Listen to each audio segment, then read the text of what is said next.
everyone, so welcome back to my channel. I hope you're doing well. Today we have a fantastic topic: venues. We have things to ask when you're checking your wedding venue.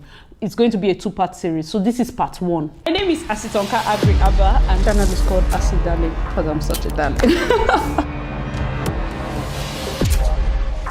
Number one thing to ask if you're in Nigeria, checking a hall in Nigeria: proper air conditioning. Yes, I said it. Are the ACs working? How many are they? What's the ventilation like?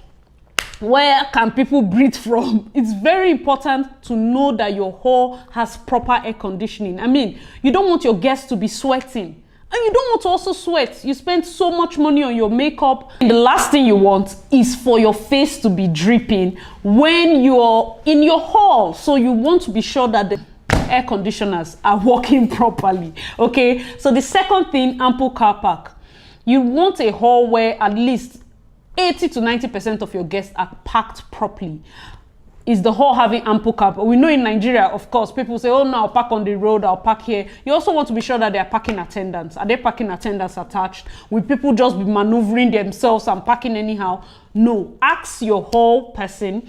If you're planning this wedding yourself, if you're going to be having a wedding planner, these are the questions we usually ask. So if you're a bride-to-be, if you're an event planner, if you're an aspiring event planner, these are things you should take note of. The third thing is power. Is there a standby generator? Is there a backup power? Most halls prefer to not take the risk. They just go with their generator for the amount of time they'll be giving the hall out. So you have to ask, is there a backup generator? Imagine I was doing a wedding and the backup generator got spoiled. Guess what? The saving grace for us that day, the couple were still in the church, and I called and they said, sorry ma, my coordinators were like, ma, there's no light. I said, what happened? They said the gen is bad. You can imagine me. I was all over the place. I said, what? I don't know how it happened, but for some reason we had light throughout that event, so that was good. The next thing you need to be sure of, this is the fourth point. Of course, I've talked about ACs, ample car park, power. The fourth point, what's the changing room like? Your couples will have to change. I mean, you need to look at the changing room. It shouldn't be smelling damp, old couches, and it should not just be a mess. It has to have a nice ambience. I always look out for a mirror. I mean, if it's a changing room, she needs to see herself. The bride needs to see herself. You can't have one small hand mirror. No, you need to have a full length mirror for her to see herself. You need to have a washroom. That's a powder room in case she needs to wash, use the bathroom. All that is very important. Ambience. It needs to smell nice. I mean, there are scented candles or diffusers. Of course, you won't want to burn the place. So diffusers and all, it has to be in that changing room. Okay, the next point you need to check, what's the venue capacity? But let me warn you, do not take their word for it. If you ask the hall, what capacity can this hall take? Ask your event planner, ask your decorator. Most times they have done weddings. The moment we put the aisle, the moment we put the dance floor, the 1,000 has vanished. We are looking at 700. We are looking at 800. And the couple is like, no, 1,000 people were supposed to enter my hall. But the truth is the hall manager lied. Sometimes they do. Sometimes they do. So you have to ask, check with your event planner, check with your decorator. Very, very important. The next thing, if it's a big hall that has probably like 5 to 6 halls or 2 to 3 halls, how many events can you have per day? Even if it's a single hall, some halls might want to book you in the morning and book something else in the evening. You have to ask. Do you understand? Ask, how many events can you have per day? The next question is the seventh one. Do you have an event before my date? Do you have an event on a Friday? If your date is on a Saturday, do you have an event on a Friday? Why you need to ask this seventh question is because of the eighth question. When can decoration start? Some halls in the south will allow you to start probably like a Thursday or Wednesday, depending on how technical your hall is. Some halls at the west, that's Lagos and the rest, you have to start that night, the night before the wedding, because sometimes they have events Thursday, Friday, and your event on Saturday. So kudos to decorators that have to do wedding decoration in 8 hours, 7 hours, pulling down and tearing down and doing all that. Kudos to them. So you have to ask this important question: when can decoration start?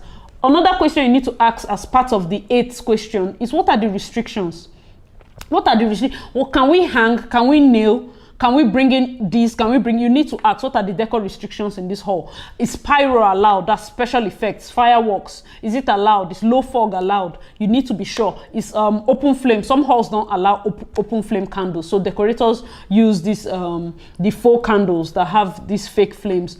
You have to ask that question. Very important. The next one, disability access. If you have members of your family or members of both families that are maybe the aged, they use wheelchair, those with special needs, what is this disability access? Some halls have that sliding. It's not for play, it's for the wheelchair access. How important is this question? If you're using a hall that is just staircase, you have to be sure, is there a lift? So if there's no lift, you can't pick that hall. That's very important in considering a venue, so that you're not shortchanging any member of the family when you're choosing that venue. Very important. The 10th one, what deposit is needed? I want to pay for your hall. So what deposit is needed? How much is needed?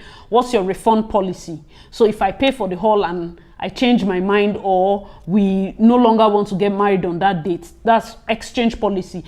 Something happened recently. Of course, a lot of people were affected by the elections and had to exchange their dates. What's your exchange policy? If I need to move from 10th of March to 30th of March, what's your exchange policy? Do I need to pay? Do I suffer a loss? You need to ask these questions. What's your refund policy? If I want my money back, do I need to pay maybe a 10%, to leave a 10% with you, which is normal for most companies? Or do I need to forfeit as much as 50 or the entire money? I need to know that right from the onset, okay? The next thing you need to know, food and drinks restrictions. This is mainly if you're using a hall that is in a hotel, or using a hall that comes attached with probably a restaurant.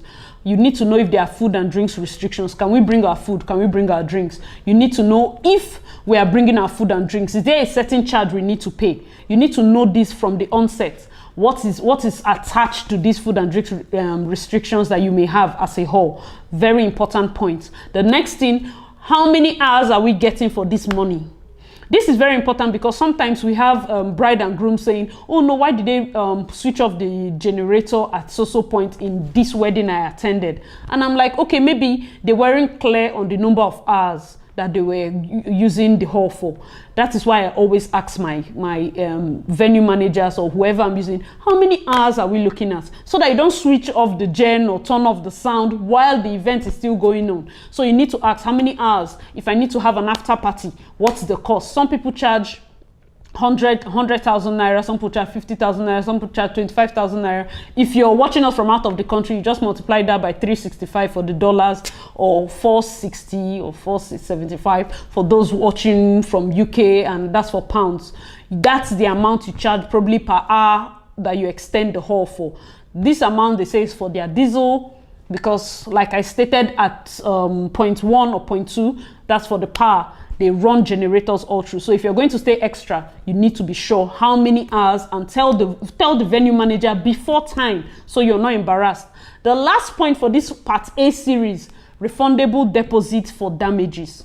There's the normal deposit, but then some halls, if the hall is charging 50 naira, they might say pay extra 5 naira for refundable deposit. That's like an off example, but then you get the point. This deposit you make will be given back to you. They want to be sure you don't break anything. If they have tiles, if they have this, if they have that. I've done a hall in Lagos, a wedding in Lagos. The hall charged refundable deposit for the couple.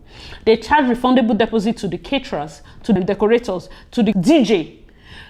Each of these vendors had refundable deposits to pay, because they said these are vendors that maybe for the caterers, they wash their things and dirty the place. They want to be sure that you've cleaned the place before they give you back the money. These are things you need to ask from the onset so that you don't go in and you're not aware of these extra charges. So I hope you understood and enjoyed these few points. Watch the next video. I'm sure I'll link it down below so that you can get the part B series of what to ask when you're checking your wedding venue. Very, very important. Don't forget to subscribe to this channel. We love you, and we'll bring you fantastic wedding tips as you go on this experience. I mean, wedding planning is an experience. For those of you not planning yet, I mean, I'm sure you're taking notes. Thank you so much. I remain your girl, Asy Darlyn. Bye for now.